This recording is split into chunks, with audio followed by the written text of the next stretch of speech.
এই ভিডিঅ'ত আলোচনা কৰিম সেই সূত্ৰবোৰক লৈ যিবোৰে সকলো সময়ত তোমাক বৰবাদ হোৱা দেখিবলৈ যায়, যিয়ে কেতিয়াও নাচায় যে জীৱনত তুমি অলপ সফলতা পোৱা, অলপমান তুমি নাম কমাব পাৰা, অলপমান তুমি টকা কমাব পাৰা। এই 7 সূত্ৰক সময় থাকোঁতে যিমান সোনকালে মাইণ্ডৰ পৰা বাহিৰ কৰি দিব পাৰা, সিমান সোনকালে তোমাৰ এক্সট্ৰা টাইম বাচিব জীৱনটো জীয়াবলৈ। ভিডিঅ'টো লাষ্টলৈকে নিশ্চয়কৈ দেখিব। সময় নষ্ট নকৰি বলক ভিডিঅ'টো ষ্টাৰ্ট কৰোঁ। সূত্ৰ নম্বৰ 1, সেলফ ডাউট। এইটো তোমাক বৰবাদ কৰি দিব। এইটো তোমাৰ প্ৰথম সূত্ৰ।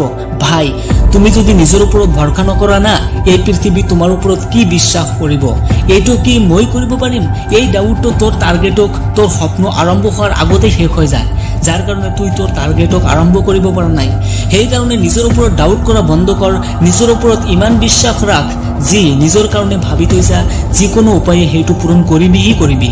বাছ তোৰ সপটো সাৱটি ধৰি ৰাখ। তই গিভ আপ কৰিব নালাগে। লাগাতাৰ নেক্সট লেভেল ষ্ট্ৰাগলৰ কাৰণে নিজক তৈয়াৰ কৰি ল, because you are the best and only you can do it. সূত্ৰ নম্বৰ 2, কমফৰ্ট জোন। যিটো তোৰ মন, যিয়ে তোক ধ্বংসৰ পথত লৈ গৈ আছে, তুই তোৰ মনৰ গোলাম। যি তই মন মৰ্জি হয়, মনটোৱে কয় ৰেষ্ট লোৱা, তুই ৰেষ্ট লোৱা। মনটোৱে কয় ৱেব চিৰিজ দেখ, ৰিলছ স্ক্ৰল কৰি থাক, তেতিয়া তুই আৰামত মোবাইলত টাইম ৱেষ্ট কৰি থাকা, কাৰণ তই নিজৰ মনৰ গোলামী কৰি আছা, নিজক একেবাৰে কমফৰ্ট জোনত সোমোৱাই দিছা। যিটোৱে তোক বৰবাদ হোৱা দেখিবলৈ চাই, সেইটো হৈছে তোৰ লেজি হোৱা। কি আৰু এইটো আজি নহয় কালি কৰিম, অলপ শুই লওঁ, কালিৰ পৰা পাক্কা কৰিম। আজি মই অলপ এনজয় কৰি লওঁ ফ্ৰেণ্ডৰ লগত, কালিৰ পৰা পাক্কা 8 ঘণ্টা পঢ়িম। এই বেয়া অভ্যাসটো, অহাকালিৰ কাৰণে ৰাখি থোৱা অভ্যাসটো তোৰ টাৰ্গেটৰ আশে পাশে যাবলৈ নিদিব, কাৰণ এই অভ্যাসটো এবাৰ যদি লাগি যায়, তেতিয়া তোৰ আৰু সেই কালি আৰু কেতিয়াও নাহিব। কালি ৰাতিপুৱা উঠি ঠিক সেইদৰে টাইম ৱেষ্ট কৰি নেক্সট দিনৰ কাৰণে পেলাই থবি, কাৰণ তোক কমফৰ্ট জোনৰ অভ্যাস হৈ গৈছে। উঠ, এতিয়াৰ পৰা ষ্টাৰ্ট কৰ, বিন্দাছ ষ্টাৰ্ট কৰ, কোনো ভয় খাব নালাগে। সূত্ৰ নম্বৰ 3, তুই বহুত বেছি ভয় পোৱা কষ্ট দেখি। বাছ আজি তোৰ মাইণ্ডত সোমোৱা নাই, সপন তোৰ কষ্ট অবিহনে পূৰণ নহ'ব।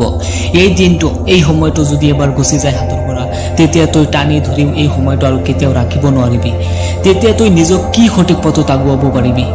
তেতিয়া তুই বহুত চেষ্টা কৰাৰ পিছতো কৰিব নোৱাৰিবি, কাৰণ তোৰ ওপৰত ইমান প্ৰেছাৰ আহিব না।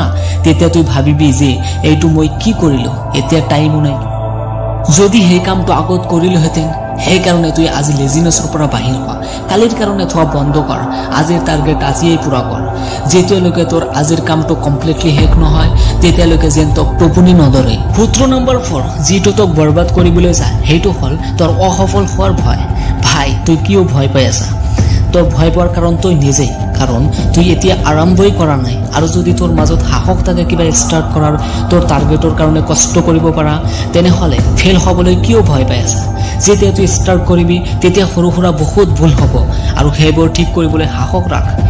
যদি তুই ফেইল হ'বলৈ যোৱা, তোৰ কিমান লছ হ'ব? তোৰ ওচৰত একোৱেই নাই লছ হ'বলৈ। আগৰ সময়বোৰ তুই এনেকৈ টাইম ৱেষ্ট কৰিছিলি, এতিয়া তই কিবা এটা শিকিলি। কিয় নিজকে ইমান দুৰ্বল পাবা? ফেইল কৰিছা মানে তুই 90% এচিভ কৰিছা, এতিয়া মাত্ৰ 10%ৰ কাৰণে হাৰ্ড ৱৰ্কিং কৰিব লাগিব। তুই ফেইল হোৱাৰ কাৰণে তুই ভয় খাব নালাগে। ফেইলৰ পৰা যিমান শিকিব, সেইটো তোৰ ছাকচেছৰ কাষলৈ লৈ যাব। যিসকলে ষ্টাৰ্ট কৰা নাই, তেওঁলোকতকৈ বহুত আগত তোৰ ছাকচেছ পাই যাবি। বাছ তোক অকল লাগি থাকিব লাগিব, আৰু তই আগুৱাই যাব লাগিব। বাদ দি বহি থাকিব নালাগিব। মাইণ্ডৰ পৰা বাহিৰ কৰি দিয়া ফেইল হোৱাৰ ভয়। সূত্ৰ নম্বৰ 5, এইটো হৈছে তোৰ বেয়া টাইম মেনেজমেণ্ট। তুই সকলো সময়ত কৈ থাকা মোৰ টাইম নহয়, সময় নহয় কাম কৰিবলৈ।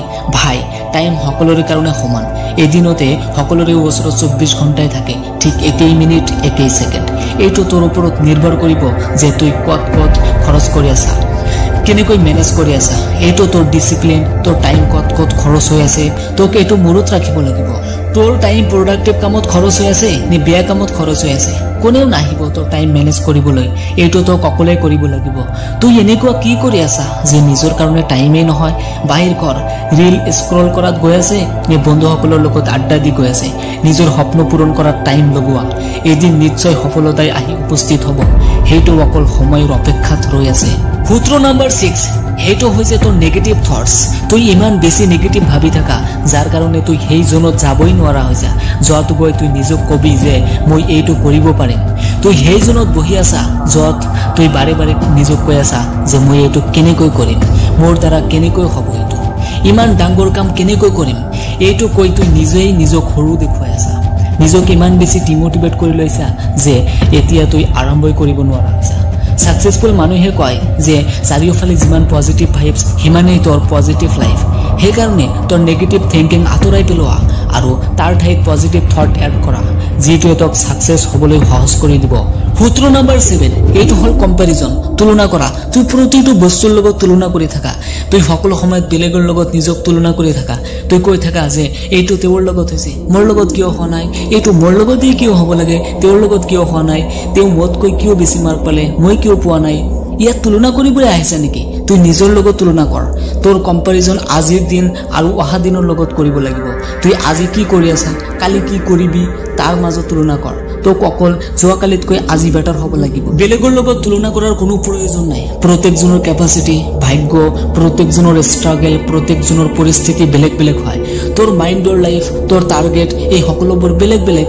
সেইকাৰণে তুই কম্পেৰিজন কৰা বন্ধ কৰ বেলেগৰ সফলতা চাই জ্বলি আছা কিয় যদি তোৰ মাজত দম আছে তেনেহলে তুই কাম কৰি দেখুৱাই দিয়া তুই তেওঁলোকক দেখুৱাই দি তুই কি কৰিব পাৰা কম্পেয়াৰ কৰি জ্বলি থাকি মনটোক সৰু কৰি তুই কি কৰি পেলাবি তেওঁ আগুৱাই যাই থাকিব তুই তাতে ৰৈ আছা তুই ভাবি আছা যে আধা আঁতৰোৱা কষ্ট কৰি সাকসেস হবি তেনেহলে তুই কেতিয়াও সফলতা নাপাবি যেতিয়ালৈকে 100% নিদিয়া নিজৰ টাৰ্গেট পুৰা কৰিবলৈ তেতিয়ালৈকে সফলতাৰ আশা বাদ দি থাক সেইকাৰণে তুই এনালাইসিস কৰ এই গোটেই বছৰটোত কি কি কৰিলি কি কি কৰিব লাগিছিল কিহৰ কাৰণে কৰিব নোৱাৰিলি সকলো নোট ডাউন কৰ নিজৰ লগত যুদ্ধ লগাই দিয়া সকলো ডিস্ট্ৰাকশন মাৰি পেলা বন্ধুসকলৰ পৰা দূৰত থাক বেয়া কন্টেন্ট কনজিউম কৰা বন্ধ কৰ নিজৰ ভুলৰ পৰা শিকা আৰু নিজক শুধৰাবলৈ যত্ন কৰা চাবি এদিন তোৰ সপন পূৰণ হ'ব আৰু তোৰ কাৰণে সকলোৱে ৰেসপেক্টৰ গামোচা লৈ থিয় হৈ থাকিব অকল নিজৰ লগত যুঁজি থাক মানুহৰ লগত আশা কৰো ভিডিওটো ভাল লাগিছে যদি ভাল লাগিছে তেনেহলে ভিডিওটো লাইক কৰা আৰু শেয়াৰ কৰা আৰু জলদি জলদি চেনেলটো সাবস্ক্ৰাইব কৰি ৰাখা